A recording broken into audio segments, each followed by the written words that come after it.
କହିଲ ସେ କିଏ ଯେ ପାଣି ପିଇବା ପରେ ମରିଯାଏ? ତାହା କେଉଁ ଜିନିଷ ଯାହା ପାଣିରେ ମଧ୍ୟ ଅଦା ହୁଏ ନାହିଁ? ସେ କିଏ ଯେ ନିଦରେ ମଧ୍ୟ ଛିଡା ହୋଇ ଶୋଇ ରହିଥାଏ? ଘୋଡା। ଆ ହାତରୁ ତା ହାତ ହୁଏ ସେ ବହୁତ, ଯାହା ହାତରେ ରହିଲା ସେ ହେଲା ମଜବୁତ। ତାହା କଣ? ଟଙ୍କା। ତାହା କଣ ଯାହା ପରିଷ୍କାର ଥିଲେ ଦେଖାଯାଏ କଳା, ଅପରିଷ୍କାର ଥିଲେ ଦେଖାଯାଏ ଧଳା? ତାର ଆନ୍ସର କଣ କହିଲ? ମୁଁ ସମସ୍ତଙ୍କ ଠାରେ ଅଛି କିନ୍ତୁ ମତେ କେହି ପସନ୍ଦ କରନ୍ତି ନାହିଁ। ମୁଁ କିଏ କହିଲୁ? ତାହା କଣ? ତାହା ହଉଛି ଡର। ସବୁ କିଛି ଲେଖା ହୋଇଛି କିନ୍ତୁ କେହି ପଢି ପାରନ୍ତି ନାହିଁ। ତାହା କଣ?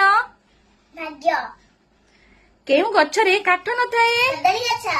ଫ୍ରେଣ୍ଡସ୍ ମୁଁ ଆପଣମାନଙ୍କ ପାଇଁ ଗୋଟେ କ୍ୱେଶ୍ଚିନ୍ ଆଣିଦେଲି, ମୁଁ ଆପଣଙ୍କୁ କହୁଛି ଶୁଣନ୍ତୁ। ଗଛ ନହକା ପତର ବଙ୍କା, ତା ଫଳ ବିକିଲେ ମୁଠାଏ ଟଙ୍କା, ଏହାର ଅର୍ଥ କଣ ମତେ ନିଶ୍ଚୟ କମେଣ୍ଟ କରି ଜଣେଇବେ। ଜୟ ଜଗନ୍ନାଥ, ରାଧେ ରାଧେ, ପ୍ରଣାମ। ଆଉ like share follow subscribe please. ଜୟ ଜଗନ୍ନାଥ, ପ୍ରଣାମ।